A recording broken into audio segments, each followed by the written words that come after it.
Hello, history lover. Welcome to Calm History. Today I'm sharing with you the story of a peasant who survived the deadliest pandemic in human history. The Black Death of 1348 killed your family, your neighbors, everyone you knew, and somehow you survived. This is your story. If you're ready, let's begin. You are a peasant in an English village in the year 1348, and you are about to experience the most catastrophic event in human history. The Black Death is coming to your village. Within 6 months, half the people you know will be dead. Your family will be torn apart. Your entire world will collapse, and somehow against impossible odds, you will survive. This is your story. The Black Death killed between 75 and 200 million people across Europe, Asia, and Africa. It was the deadliest pandemic in recorded history.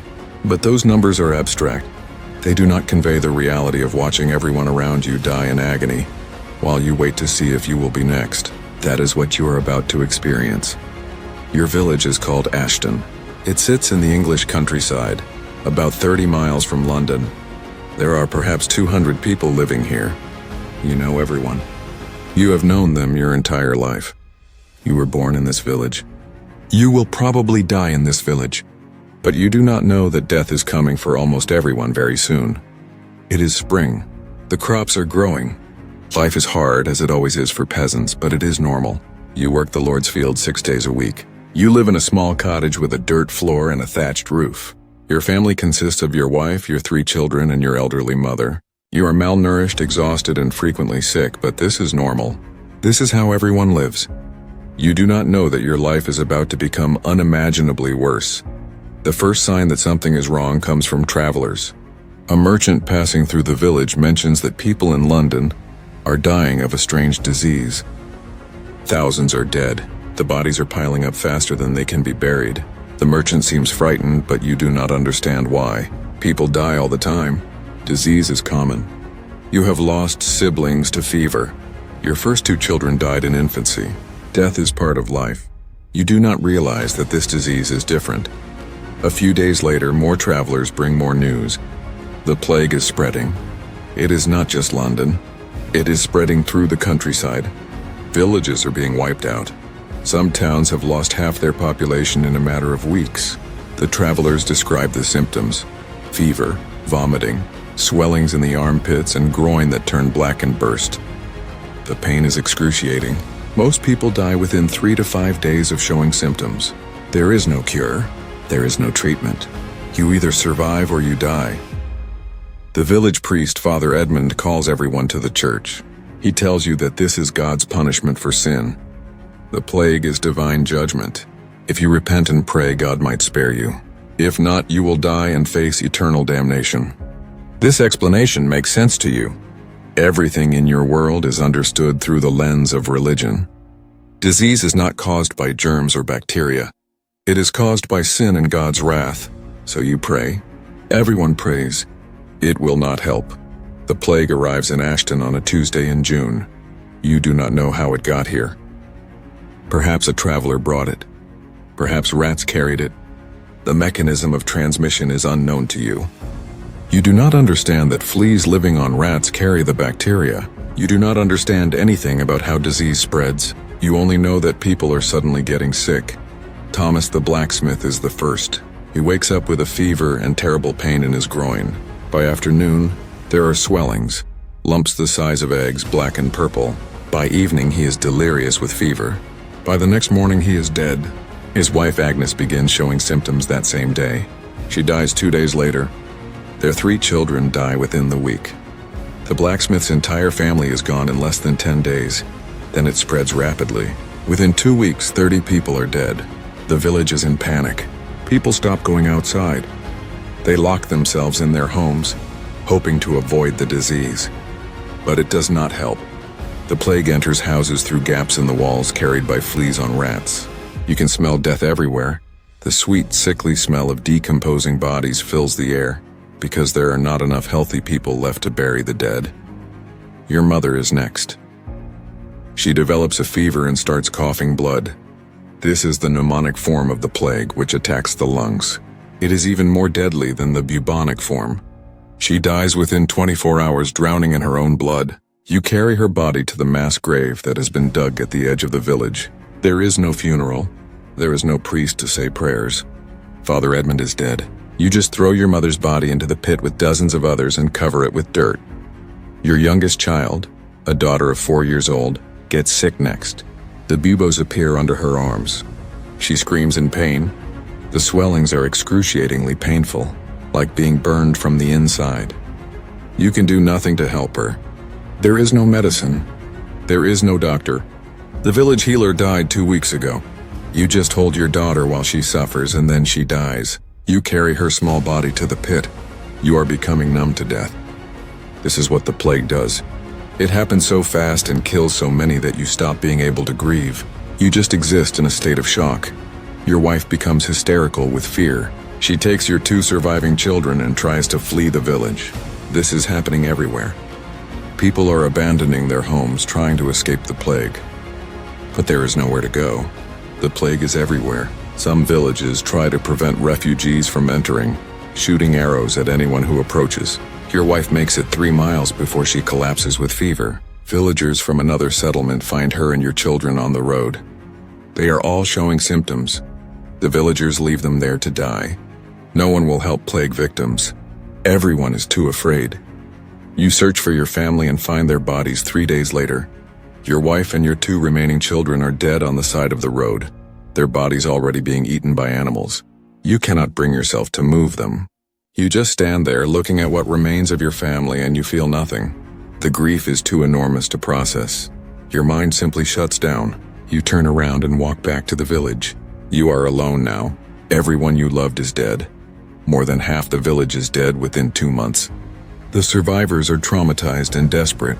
Social order has collapsed. No one works the fields. No one tends the animals. Everyone is just waiting to die. Some people turn to extreme religious practices, forming processions of flagellants who whip themselves bloody, believing this will appease God.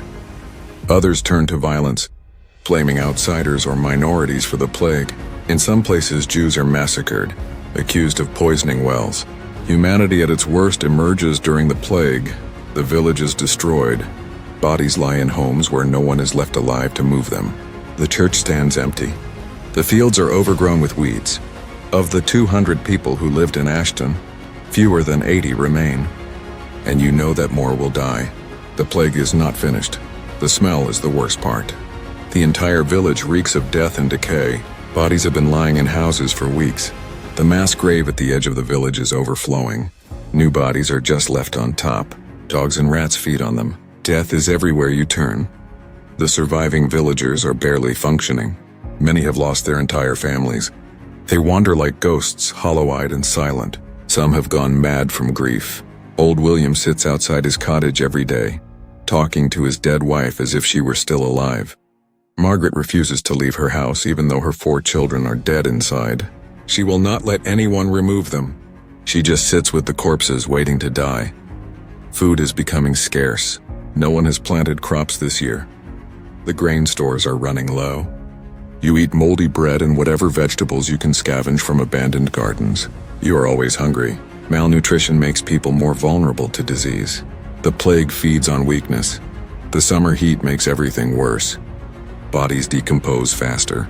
The smell intensifies. Flies are everywhere, fat and black from feeding on corpses. You try to keep them away from your food, but it is impossible. Everything is contaminated. Everything is touched by death. You think about your family constantly. You remember your wife's face, your children's voices, your mother's hands. These memories are all you have left. But the memories hurt. Every time you think of them, you feel the loss again. So you try not to think. You try to exist without feeling. It is the only way to survive. Other survivors have the same haunted look. You are all carrying unbearable burdens. Some people have lost 10 or 12 family members. Entire bloodlines have been wiped out. The village carpenter lost his wife, his 6 children, his parents, his brothers, and their families. He is the last of his line. He works mechanically, building coffins that no one uses. He does not speak anymore. The nights are the worst. In the darkness, you hear sounds from empty houses, rats moving through abandoned rooms, the wind through broken shutters. Sometimes you hear crying, but you do not know if it is real. Sleep is difficult. When you do sleep, you have nightmares. You dream of your dead family. You dream of plague buboes on your own body. You wake up in terror, checking yourself for symptoms. But morning after morning you wake up healthy. You do not understand why you are still alive. You get sick in August. You wake up with a fever and know immediately what it means. This is it. You're going to die like everyone else. The buboes appear in your groin and armpits within hours. The pain is indescribable. It feels like your body is being ripped apart from the inside. The swellings are hot and hard, black and purple, filled with infection. You lie on the floor of your empty cottage alone, waiting to die. There is no one left to care for you. There is no one to even find your body. You will die alone and rot where you fall. This is your fate. This is what happens to everyone. The fever burns through you. You are delirious, hallucinating. You see your dead family standing around you, watching. Your wife tells you it will be over soon. Your children reach out their hands. Your mother says she is waiting for you. These visions feel real. Perhaps they are. Perhaps the dead do come for the dying. You do not know. You do not care. You just want the pain to stop. 3 days pass in a blur of agony. You drift in and out of consciousness. Sometimes you are aware of the pain. Sometimes you are aware of nothing. You expect each breath to be your last. You wait for death. But death does not come. On the 4th day, something changes. The fever breaks. You are soaked in sweat, weak as a newborn, but the fever is gone. The buboes begin to drain, releasing streams of foul-smelling pus. The pain starts to subside. You have survived the Black Death. This happens to some people. No one knows why. Perhaps you were exposed to a less virulent strain of the bacteria. Perhaps your immune system is stronger than others. Perhaps it is pure chance. You will never know the reason. You only know that you are alive when you should be dead. You are one of the few. You are a survivor. For days you are too weak to move. You lie in your cottage, barely able to lift your head. You have no food. You have no water. You should die from dehydration or starvation, but somehow you do not. Your body clings to life with stubborn determination. Eventually, you find the strength to crawl to the door. You drag yourself outside into the sunlight. The world is still there. You are still in it. The village is almost empty now. Of the 200 people who lived here, fewer than 70 remain. Everyone else is dead. The mass grave is a small hill now covered with fresh earth. You look at it and know your family is in there somewhere, mixed with dozens of other bodies. You will never know exactly where they are buried. There are no markers. There are no individual graves. Just a pit full of dead peasants, forgotten and anonymous. The survivors begin the slow process of trying to rebuild, but everything has changed. The old social order is breaking down. With so many dead, there are not enough workers. Fields lie abandoned. Entire farms have no one to work them. The lord of the manor is dead, along with most of his family. His heir is a child who knows nothing about managing an estate. Authority has collapsed. No one is in charge. No one knows what to do. You and the other survivors face a choice. You can stay in this village of death and try to rebuild, or you can leave, go somewhere else, start over. Many choose to leave. They pack what little they have and walk away from Ashton forever. They go to other villages, to towns, looking for work and a fresh start. Some will find it. Some will carry the plague with them and die on the road. You do not know which fate awaits them. You decide to stay. This is your home, even though everyone you loved is dead here. You know this land. You know these fields. You have nowhere else to go. So you stay along with a few dozen others. You begin to work the fields again, but it is different now. There is no one to force you. The old feudal obligations have broken down. You work because you choose to, because you need to eat, not because a lord commands it. For the first time in your life, you have something resembling freedom. With so few workers and so much abandoned land, you can negotiate. You can demand better conditions. You can refuse to work for starvation wages. The surviving lords need you more than you need them. This is a fundamental shift in power. The Black Death has accidentally created opportunities for those who survive.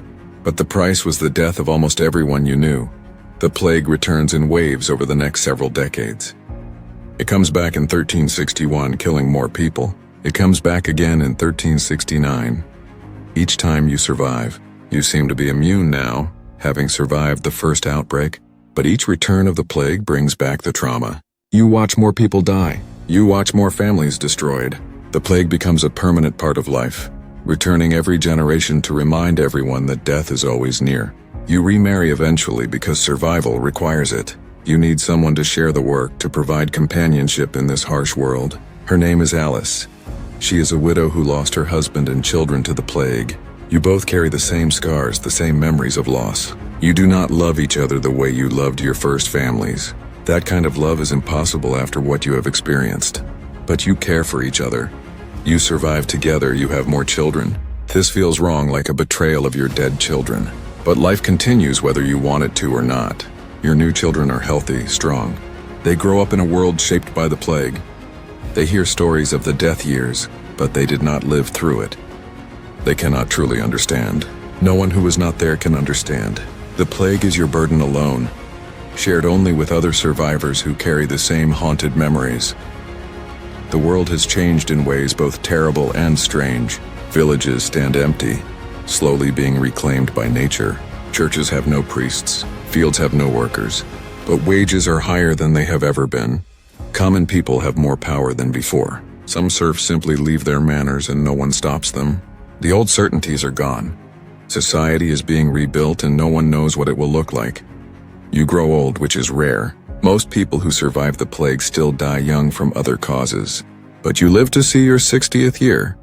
You have outlived almost everyone you knew in your youth. You have a second family, children and grandchildren who never knew your first wife, your first children, your mother. They are your future. But you still remember the past. You remember Ashton before the plague. You remember when the village was full of life and noise. You remember your first wife's smile, your children's laughter. These memories are precious and painful. When you finally die, it is not from plague. It is from simple old age, your body worn out from 6 decades of hard labor and hardship. You die in your bed surrounded by your second family. They mourn you, but they do not understand what you survived. They did not live through the Black Death. They did not watch the world end and then continue anyway. They did not lose everyone and then rebuild a life from nothing. That experience belongs to you and the other survivors alone. This is the story of one peasant who survived the Black Death. It is not heroic. It is not inspiring. It is simply survival. You did not do anything special. Your immune system happened to fight off the bacteria that killed millions. You got lucky. And so you lived while others died. The Black Death fundamentally changed European society. It killed so many people that labor became valuable for the first time. The old feudal system began to break down. Lords could no longer take workers for granted. People could move, could negotiate, could demand better treatment. The massive death toll accidentally created social mobility that had not existed before. But this is cold comfort when you have lost everyone you loved. You benefited from the collapse of the old order, but you would trade every advantage for one more day with your first family. The economic improvements mean nothing compared to what you lost. You have a better life materially than your parents did, but you are broken inside in ways that will never heal. You think about the plague constantly, even decades later. You wonder why you survived when better people died. Your mother was kind. Your children were innocent. Your wife was strong. Why did they die while you lived? There is no answer. Survival was random.